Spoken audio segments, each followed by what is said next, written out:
I'm not sure who needs to hear this, but the things that we see in healthcare are not normal. I just received an email from a medical student that really got me thinking. And they told me how much they appreciated that I took the time to debrief with them after they performed CPR on a patient who had died.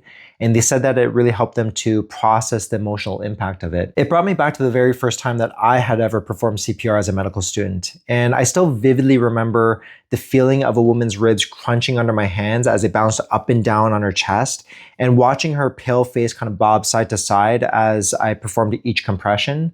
And after several rounds of chest compressions, she was later pronounced dead.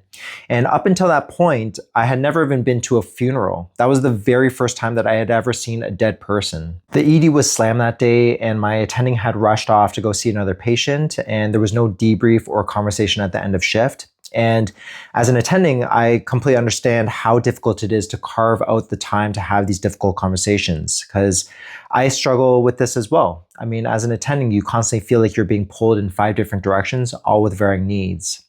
But when I told my classmates what happened, it was met with excitement and curiosity. Like, oh man, like, what was that like?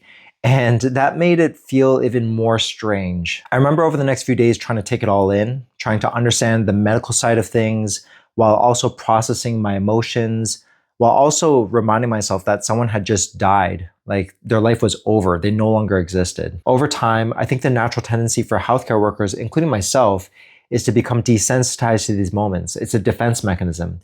You compartmentalize, you focus on tasks, and you shut down the part of yourself that feels too much, because sometimes it's just easier to become robotic about things, or to use dark humor to dampen the sting of reality, rather than to pause and acknowledge the weight of what actually just happened. I know that these are coping mechanisms to survive the emotional burden, because seeing people suffering and dying on a regular basis is not normal for anyone. But I think it's okay to allow yourself to feel something if someone dies in front of you, to take a moment, to acknowledge it, to talk about it. That doesn't make you less professional or less tough. It preserves your humanity.